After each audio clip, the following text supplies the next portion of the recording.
And my presentation is on shallow water blackouts, and the reason why I've chosen this topic, actually the two reasons, are first of all, it's a topic that is not as known as it should be, especially here in Ireland, and there is a little bit more awareness in America, UK, and in Australia, but in Ireland it's not as known as it should be. And the other reason is when I was trying to figure out what I wanted to present at this conference, I came across a presentation given by Bob Bowman, who's Michael Phelps' coach, and he was giving this presentation telling basically the story of how a swimmer in their club, the Baltimore Aquatics Swimming Club, died by shallow water blackout. And that prompted me to give this presentation. And I've chosen this slide because this fish is a beautiful fish, and obviously no one would doubt that it's a good swimmer, but it's a fish that can actually drown. So if anybody is interested in fish keeping or having a discussion about fish that can drown, we can have that afterwards. But that is just to highlight the fact that most of the time are good swimmers and probably the best swimmers who die because of shallow water blackouts. But what is it, shallow water blackout? Basically, it's when a swimmer faints under the water. And that is due to a lack of oxygen to the brain. So the natural defense of the body triggers the fainting to protect the brain. And it's triggered this by repeatedly going underwater and holding the breath. So breath-holding activities and repeating them and for too long can trigger this shallow water blackout. Without immediate rescue, the swimmer drowns, and it's a very quickly, that is happening very, very quickly, and we'll see why. The problem with shallow water blackouts, as I said at the beginning, is that the number of deaths is not really well known. So we don't know actually how many people are dying every year from shallow water blackouts. And the reason for that is a lot of the time these deaths are mistaken for drownings, traditional drownings, okay? And most of the time there is no witness to say, oh no, that was a shallow water blackout. It happens in the backyard pools and things like that. According to Swimming Canada, up to the 20% of all the drowning worldwide is actually due to shallow water blackouts. And probably it's the leading cause of drowning for competitive or accomplished swimmers. To complicate things even more, there can be other causes besides drowning to the death of the person blacking out under the water. But how does it happen? The major contributing factor to shallow water blackouts is hyperventilation. So hyperventilation lowers the level of carbon dioxide in the bloodstream, okay, and in our organs. Can be either voluntary and involuntary, and we're going to talk about this later. But hyperventilation lowers our level of CO2 in the bloodstream. And the CO2 is the trigger that gives us the urge to breathe under the water. So when you are submerged, what is giving you that urge to breathe is not the lack of oxygen. You still have plenty of oxygen in your body. It's the buildup of CO2. But now, when you are under the water, obviously you are using that oxygen, and the oxygen is getting depleted. But if you have been hyperventilating beforehand, okay, you have lowered the level of CO2, and therefore that trigger starts much later. And it might be too late the moment that trigger kicks in. So if it's too late, the swimmer gets unconscious because of the lack of oxygen to the brain. And to make things even more dangerous, there's a body reaction after a few seconds of the swimmer passing out. There is a reaction, natural reaction, that forces a deep breath. And that makes the lungs fill in with water. That creates a lot of issues, even in terms of rescue, because that makes the resuscitation even more complicated. And as I said initially, without immediate rescue, the swimmer drowns and dies quite quickly, probably because of the brain being starved already of oxygen. And I have here, I know, try to explain this more clearly for whoever is a visual learner. Here we have a normal dive, a normal situation when someone is breathing normally, then goes under the water, and you have in red here the oxygen levels, and here the blue line is the CO2 or carbon dioxide level. As we are under the water, as you can see, we start using oxygen. The oxygen is being used up, and the CO2 is going up, and reaches here the trigger point. At that point, you have the urge to breathe, and therefore you reemerge and you take your breath. And even if the oxygen was going down, then it goes back up and never reaches the blackout zone. It never reaches the zone when you would faint.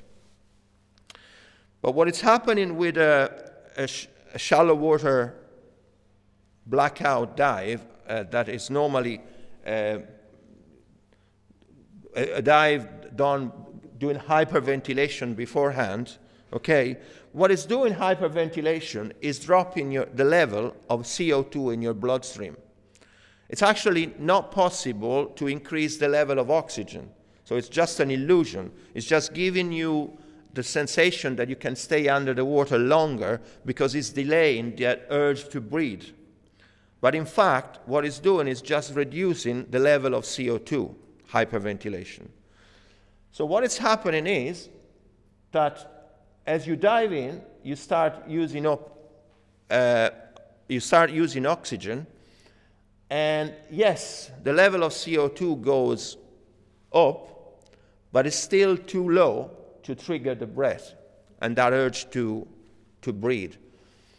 And what might happen is that you reach a dangerously low level of oxygen before you actually feel the need to breathe.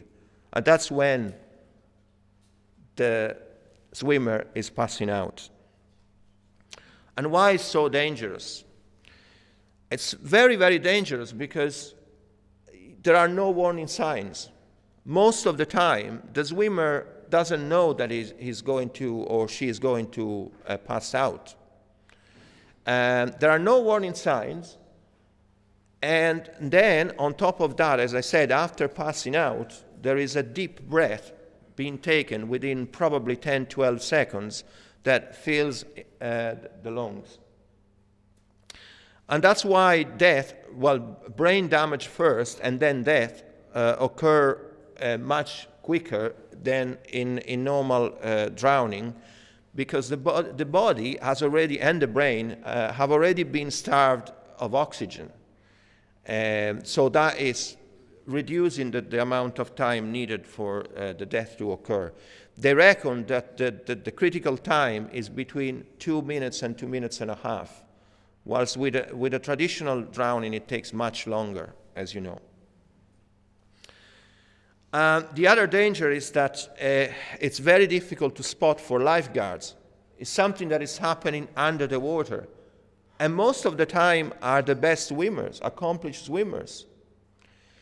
The guy in the Baltimore aquatic swimming team, his name was Louis Lowenthal. He had just finished, he was a very good age grouper swimmer. He had just finished his training session, and he stayed a little bit longer to practice some underwater kicking. And he stayed during the public hours, and the lifeguards were on patrol. But they didn't pay any notice because they knew him. He was a very good swimmer, an accomplished swimmer. He was just doing some extra practice. Why should I be watching him? And he was a member of the public who told them that Lewis was at the bottom of the pool unconscious. And what happened was they reckon he stayed in the water no longer than 2 minutes, but he was 2 minutes too late. And when he was rescued, he was still alive. They tried resuscitation, but because of the mechanism that I explained, he had he had water in his lungs, and had to go to hospital, obviously, and he died later on in hospital. As I said, the brain damage occurs quite quickly for the reasons we mentioned. Now, there are different conditions that can trigger a shallow water blackout. I described the most common and the one that is probably the most known. And it's the most common, as I said, is the one that is hyperventilation beforehand. Hyperventilation lowers the CO2 levels, and then the trigger is coming too late, and the swimmer gets unconscious. Just to talk about hyperventilation a little bit more, that can be intentional, and it's what free divers do normally to get ready for the dive under the water, but can also be involuntary. And that can be a case of having done an exercise that had brought the body to some sort of stress situation or exertion. That could be a set in training, could be especially a set that is pushing the swimmer to their maximum aerobic capacity. There is another condition that could be slightly different, and it's when the level of oxygen prior to the breath holding is actually quite low. So it's not a problem this time, the CO2. This time the problem is the oxygen being quite low because of the type of activity done beforehand. So could be a number of laps under the water, repeating the underwater breath holding activity a number of times, and until you reach a point when the level of oxygen is too low anyway. Or can be, again, a type of exercise that has brought the swimmer to exertion and exhaustion. And in this case, it's quite intuitive. The blackout occurs when the level of oxygen is too low in the body. And again, it's before the CO2 level, the critical level to trigger the breath, is reached. And there is a third condition, that it's when the level of oxygen and the level of CO2 are actually normal beforehand. But as the trigger kicks in, the swimmer or the diver voluntarily and intentionally ignores the danger. A lot of free divers have learned how to control and that feel and that urge to breathe. Okay, and so they control, they can push it to the limit, and sometimes in a competition situation, in a competitive environment, they tend to focus so much that they keep on pushing the limit. The danger here is that after a while, that urge to breathe actually subsides. And some sort of euphoria and sense of empowerment kicks in. It's like if they were on a high and feeling a little bit drunk, okay? So they cannot feel the danger, they feel safe and they feel actually great, but then the reality is they are in that state because the oxygen is already getting to a very dangerous low level. And as the oxygen goes even lower, they faint. And again, we have the same situation as described before. There are other considerations that complicate a little bit more the equation, and the fact that sometimes these deaths are not recognized for what they are. And I think this is especially important here in Ireland, because whoever gets involved in competitive sports doesn't have to undertake a regular medical check, as it happens in other countries. So breath holding activities can actually trigger some genetic or underlying conditions. For a number of reasons, and there are some research in this respect, but they can trigger a fatal cardiac attack under the water, can lead to seizures, and also there are situations when actually there is a spasm of the larynx and the swimmer dies from asphyxiation, not from drowning. So all these things make things a little bit more complicated. And we have a problem in terms of accepting this culture of breath holding in our culture, because this has been done for decades, has been done for a long time, and people don't see anything wrong with it. And to some extent can be done. I'm not saying that it shouldn't be done at all. But the problem is coaches and military trainers still teach hypoxic training and breath holding activities. These activities can be deadly, as we have seen, without any professional and one-to-one monitoring. Can be done, but you need to have a one-to-one monitoring when you do these things. I've seen some scary videos from the US Navy SEALs, okay, where people are pushed to the limit and to the point of passing out. A couple of years ago, if I remember well, 2 of them died from shallow water blackouts because they were trying to reach the target to pass their course, and they were practicing by themselves, and they pushed themselves to the limit, and there was nobody there to rescue them. There was no professional support there, and they both passed out, and they both died. Unfortunately, lifeguards don't have the training, most of the time don't have the training to deal with these incidents and to prevent these kind of incidents. I deliver courses for people who want to become swimming teachers and swimming coaches, and quite often I have people who are already qualified lifeguards on my courses, and I'm amazed that a lot of them don't know anything about shallow water blackouts. They know absolutely nothing about them. Some of them might have heard something, but they don't know exactly what the mechanism is. So that is one of the problems, that lifeguards don't have the training, and most of the time they are not in the conditions to monitor one-to-one that activity. So how can we avoid shallow water blackouts? What should we do to avoid this? The first and most important is never, ever hyperventilate before a dive. That is really, really important.